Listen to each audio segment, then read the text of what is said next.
Actually didn't realize at the time that Model S also means models.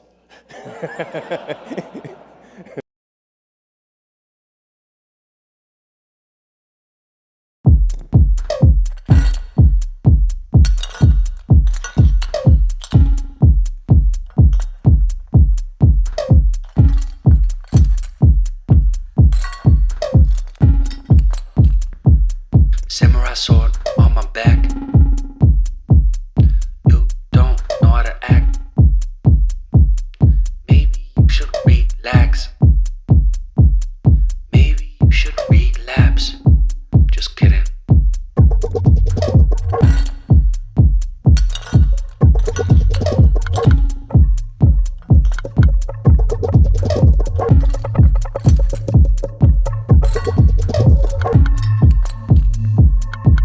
Stop, stop, stop, stop, stop, stop. Woo. Woo. Stop, stop, stop, stop, stop, stop. Stop, stop, stop, stop, stop. Stop, stop, stop, stop, stop, stop. Woo. Stop, stop, stop, stop, stop, stop, stop, stop. Stop, stop, stop, stop, stop.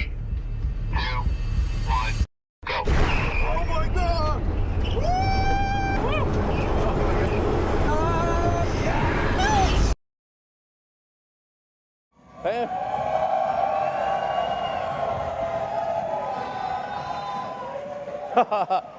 Great outfit. Hey.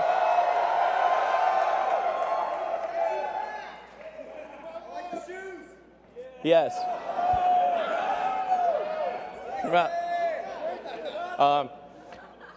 Yeah. Well, everyone, welcome to the Tesla Design Studio, where we've held many product unveilings before. Hope you guys all have a really great time tonight. I think I've never seen so many cameras in my entire life. This is cameras everywhere. So we're going to start off by just talking a bit about how did we get here. You know, what are the things that have led to this day? What are the cars like? How did Tesla start out? How did we, you know, where were we 10, 11 years ago? What has happened over that intervening time? You know, because it occurred to me that a lot of people, they only heard about Tesla maybe a year or two ago, and you know, electric cars are kind of like taken for granted, but there was a time when electric cars seemed very stupid, and it wasn't that long ago. And the idea of creating a car company was stupid, of course, and then making an electric car company was like stupidity squared. And so let's take a look at the first car we ever made, the Tesla Roadster. Yeah.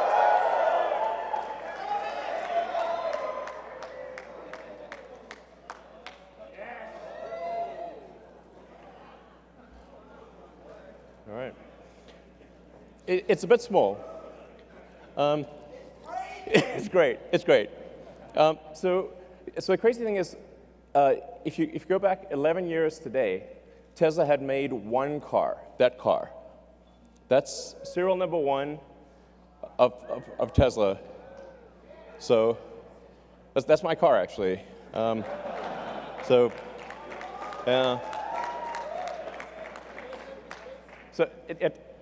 on February 2008, we'd literally only made one car, that car. And it didn't really work very well, I have to say. It broke down a lot. And it took us another 3 months just to make the second car. And now we've made about 550,000 cars. Yeah. So,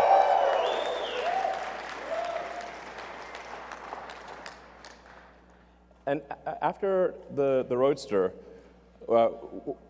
essentially what happened with the Roadster is we said, okay, we want to make a car, we want to really break the mold about how do people think about electric cars. To think about electric cars as being slow and ugly and poor performance. So we want to have a sports car, you know, a car that is fast, looks good, sexy, that's right. Haha. Haha, you took the words out of my mouth. So, exactly. Sexier. That's right. So the Roadster, the reason we did sports cars, we wanted to create a car that would break the mold for electric vehicles, and that would be sexy and fast and long range, and that's why we did the Roadster. People say that, well, you won't be able to make a car with those specifications, and if you do, nobody will buy it. So we had to prove those two things wrong. And then after we made the Roadster, they said, okay, sure, you can make some toy sports car, but you can't make a sedan. You can't. There's no way you could compete with the luxury sedans that are gasoline, because they're the best. And there's no way you could make an electric car that's like that. So we did. Model S.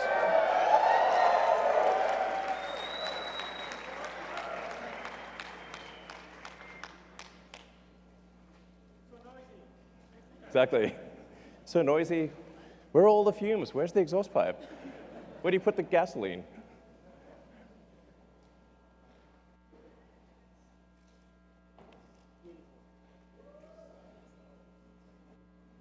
Yeah.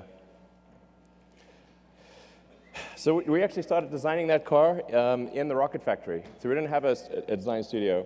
But we took a little corner of the rocket factory, and Franz joined, and we just, with a tiny crew in a corner of the rocket factory, we designed that car. I think that car was really important because it was competing against the best of the gasoline cars.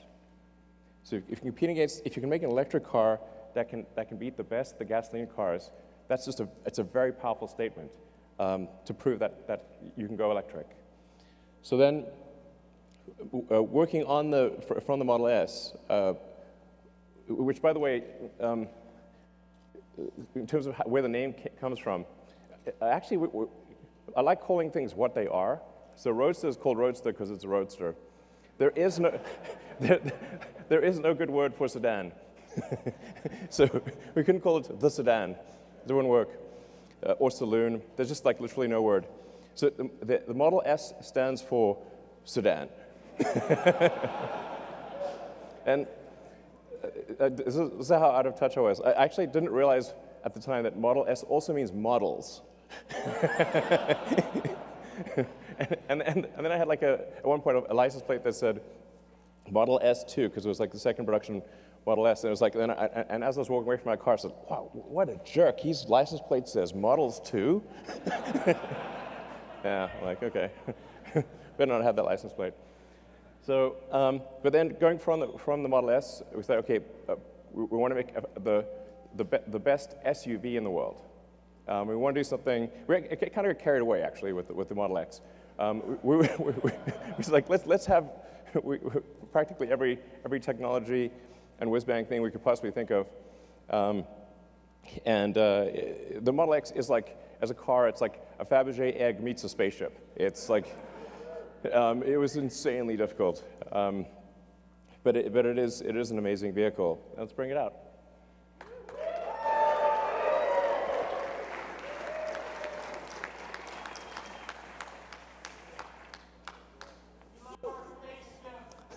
Cool.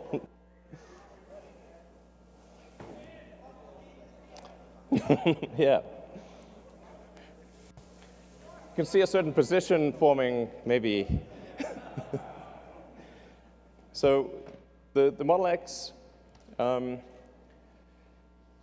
I said, it really feels like a Fabergé egg spaceship. It's X for crossover SUV. But then after we had the Model S and Model X, I thought it'd be pretty funny if we had the Model E. But then like Ford threatened to sue us. Ford killed sex. But I said, what if we call it the Model 3? Because that's completely different from me. They said, that's fine. So we have the Model 3. Let's bring out the Model 3.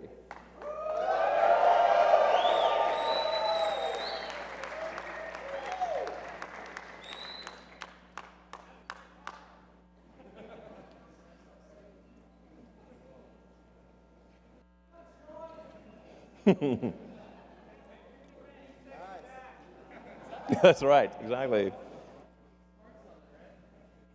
Exactly, smart summon with a person.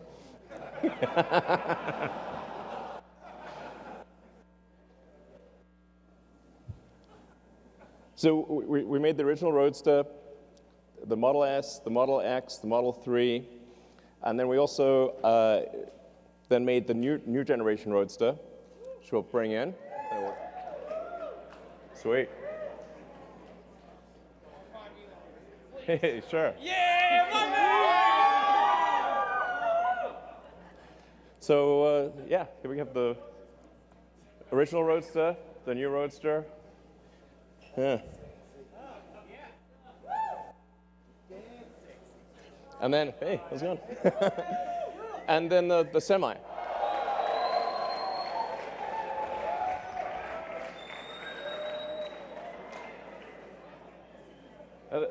Actually, the Tesla Semi drove here nonstop all the way from the Bay Area.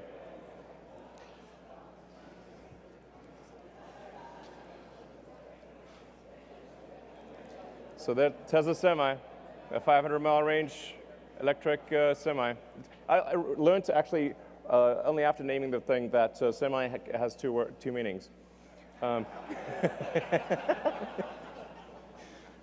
It's semi-sexy.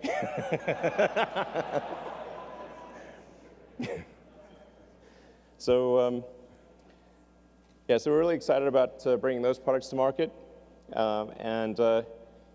So that's sort of talking about our products, but then the factories are as much the product, if not more, than the vehicles themselves. In fact, I really think like the difficulty and value of manufacturing is underappreciated. It's insanely difficult. It's like relatively easy to make a prototype and extremely difficult to mass manufacture that prototype or to mass manufacture a vehicle reliably and at scale. I mean, even for rockets, I'd say it's probably a factor of 10 harder to design the manufacturing system for a rocket than to design the rocket.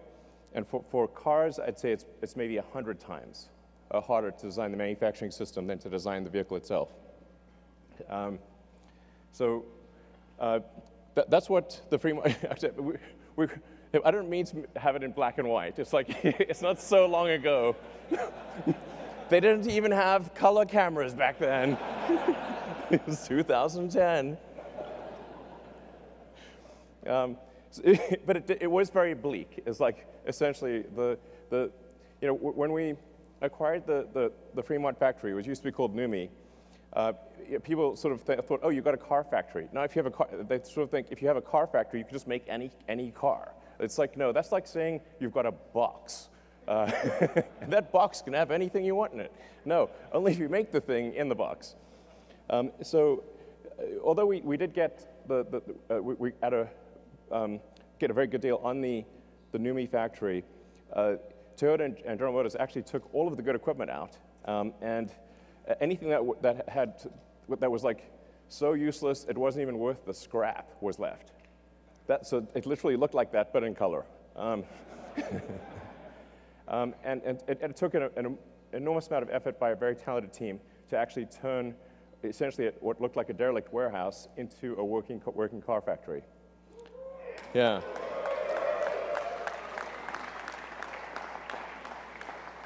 So, and in fact, like today, the Fremont factory, which is an enormous building, I think it's like the second or third biggest building in the world by footprint, is so dense.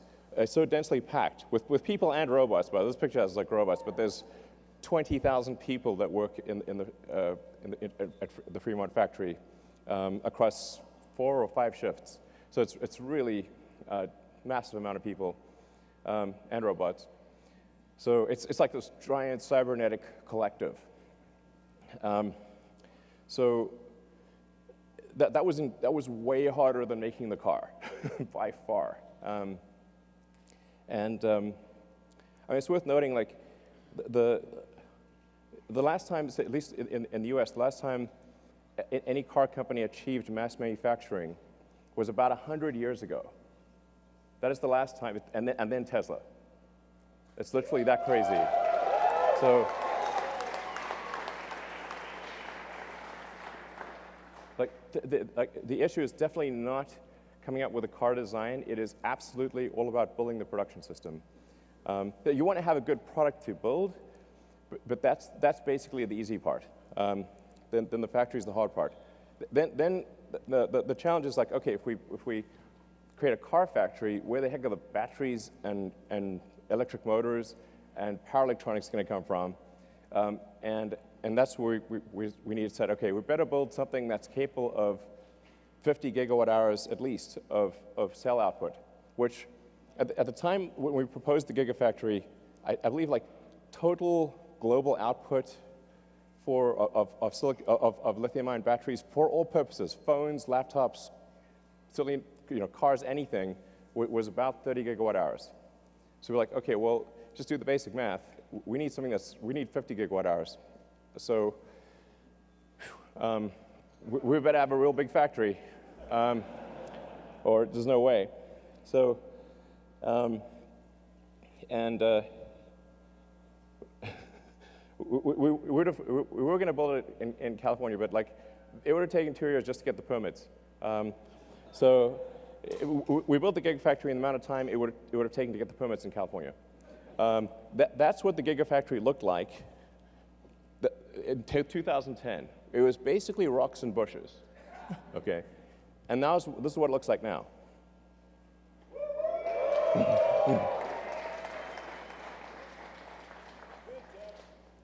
Yeah. So, and it's only about a third complete.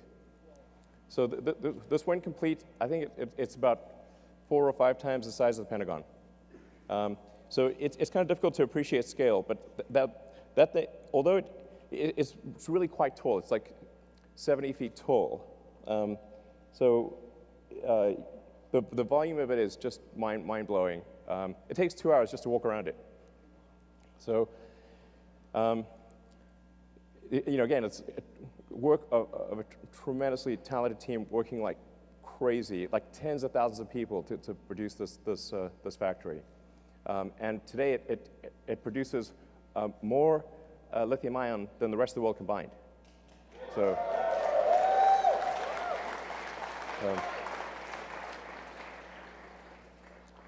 Now we're also building a factory in China, which I'm really excited about. As you can see, it's very impressive. Very impressive. A large puddle. So when I was there in January, that's what it looked like when we did the groundbreaking ceremony, and this is what it looks like now, 3 months later.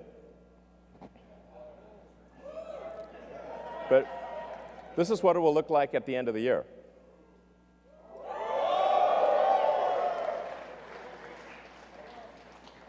So things are moving fast, and this will actually be, once it's complete, the equivalent of our Fremont car factory plus our Nevada battery gigafactory combined. Yeah, so it's integrating the two, which kind of makes sense. So we're really excited about this. We have a great team in China, and this is going to be really important for making affordable versions of the Model 3 and Model Y for the greater China market.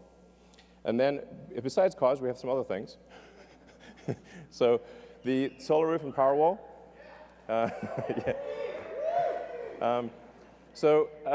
This is definitely going to be the year of the solar roof and Powerwall. Because of extreme challenges with the Model 3 production, we have to basically allocate all resources to Model 3 production because otherwise we're going to die. And so basically, it was pretty tight, I have to say. That was a hard one. I would say like 2018 was probably felt like aging 5 years in one. Honestly, it was really intense. So,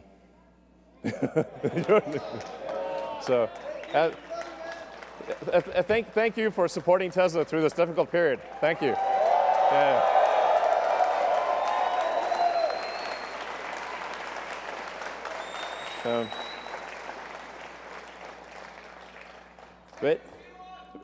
Now that Model 3 production is going pretty well, we're going to finally allocate engineering attention to the solar roof as well as the solar retrofit.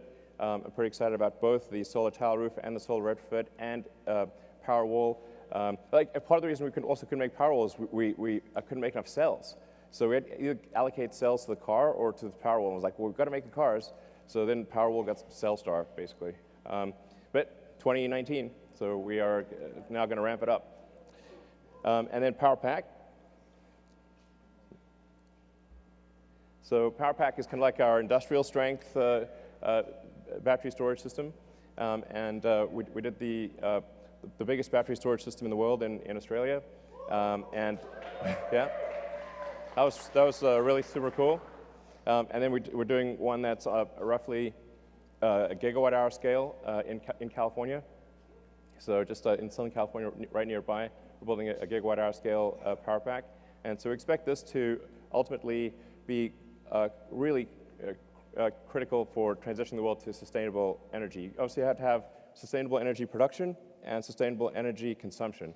So the sustainable energy production needs the solar panels plus the battery, because the sun doesn't shine at night, and then those electric cars, electric vehicles in general. Yeah. So, but I mean, the really exciting thing is if you have with solar plus battery plus electric vehicles, we have a fully sustainable future. This is a future you can feel really excited and optimistic about. I think it really matters. Yeah.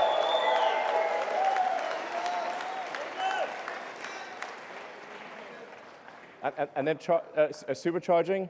So, the first in 2010 we had 0 superchargers. So there was no. You couldn't really drive long distances with an electric car in 2010. So it was like, well, okay, we better have some high power chargers. Otherwise, it's going to be extremely inconvenient to drive long distances.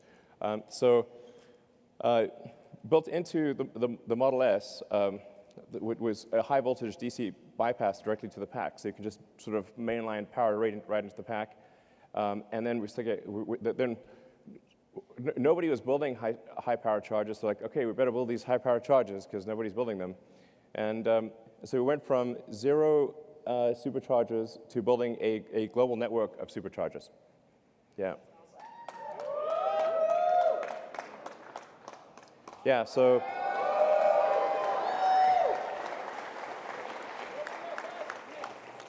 It's pretty nutty. Each one of those is a supercharging site. So supercharging team did an incredible job building a global network of superchargers that allow you to travel to a massive section of the world, basically anywhere in North America, almost anywhere in Europe, most places in China, not the Gobi Desert yet, but most places. We'll cover the Gobi Desert. We'll get there. And Saskatchewan, I swear to God, there is. I've specifically asked about the Saskatchewan supercharger, and I'm told it is under construction. So, absolutely, I've asked about it like twice. I'm told it's going to be completed soon, and then you will actually be able to drive across Canada. So yes, Hawaii. Kazakhstan. Actually, we have some great supporters in Kazakhstan. I think we probably we should have. We will build superchargers in Kazakhstan. There you heard it right here. Anyway, we're going to build a lot more superchargers, and we actually have version 3 of the supercharger that we just unveiled. And in fact, yeah.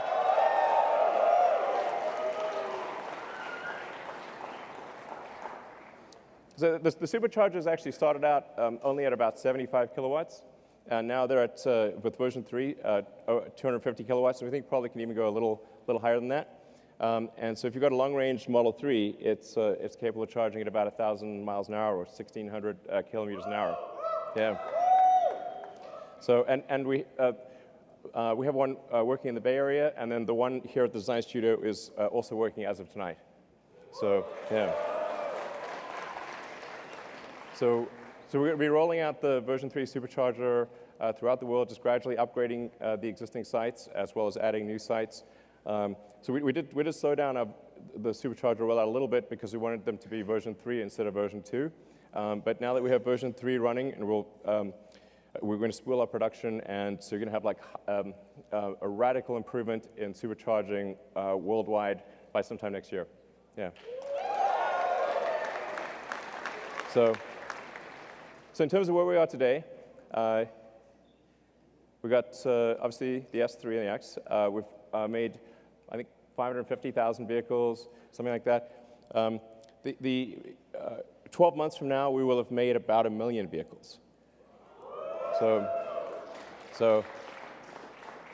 it's pretty wild to think that 11 years ago today, we had made literally 1 car, and a year from now, we will have made 1 million.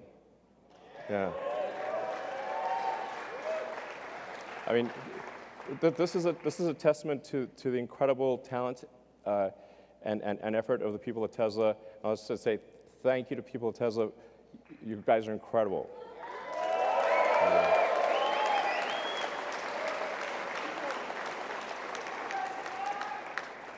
So, yeah, and 4 million tons of CO2 saved.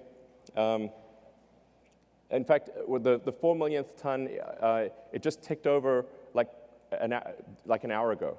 So the 4 millionth ton just ticked over tonight. Yeah. So, just talking a bit about like, what were the thoughts back then? What were some of the comments? Let's see. The internet is forever.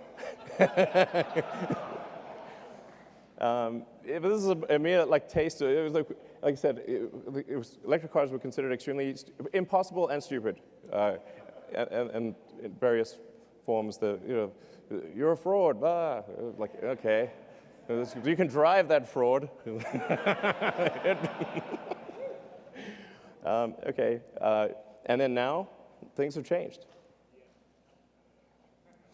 Yeah.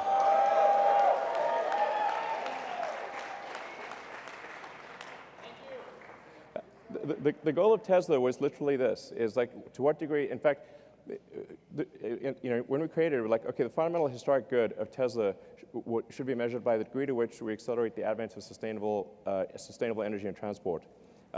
And our goal all along has been to try to get the rest of the car industry to go electric. We did a joint venture thing with Toyota and with Mercedes. We open sourced our patents 3 or 4 years ago. Made them freely available, and so it's extremely rewarding to see that the rest of the industry is going electric. This is great.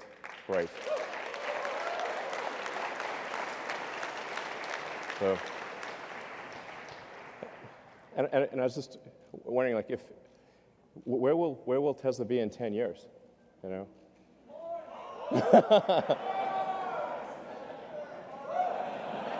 Mars. Exactly. We will be driving a Tesla on Mars.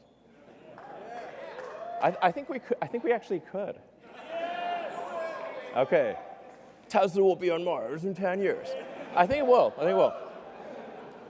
So after that extended history lesson, what about the actual reason you came? Okay. There's a missing car. It starts with a Y, ends with a Y, and that's Y in the middle. Bring out the Model Y.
All right. The Model Y. Yeah. So, like the 3, it will be extremely safe. So that you may know the Model 3 has the lowest probability of injury of any car ever tested by the US government. The Model Y, we expect, will have a similar result. 5 stars in every category. With the battery pack low in the floor, it's going to have a very low center of gravity. So this will, it has the functionality of an SUV, but it will ride like a sports car. So this thing will be really tight in corners. And we expect it will be the safest mid-sized SUV in the world by far. And at Tesla, we actually always design with safety as the #1 goal.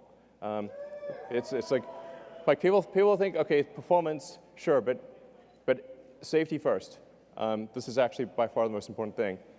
But it's also going to have incredible performance. So we expect to have 3.5 seconds 0 to 60.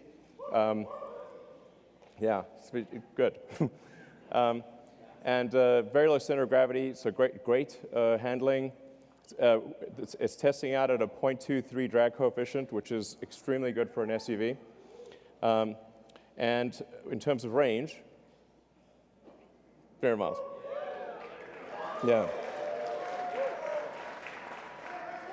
So we expect to have an EPA range of, an actual true usable range of 300 miles. So, yeah. Yeah. From an interior standpoint, it has a panoramic glass roof. And by the way, after I'm done here, you guys will be able to come up and check out the car. So it's so it's going to have a panoramic glass roof. It really feels like, just like the Model 3, if you're in the car, it just feels like you can see the sky. Seat 7, 66 cubic feet. Obviously autopilot and all that. As I've said publicly, we expect to be feature complete with self-driving sometime later this year. And then as we prove out the safety with billions of miles and kilometers, we will, from our standpoint, feel it's safe enough to not pay attention and then get the regulatory approval sometime thereafter. But the cool thing is feature complete. It'll be able to do basically anything by the end of this year. Just with software upgrades, which is pretty cool. So the basically long-range one we expect to be about $47,000, and then sometime in 2021 we'll have the sort of standard version, which will have a $39,000 price point. So yeah.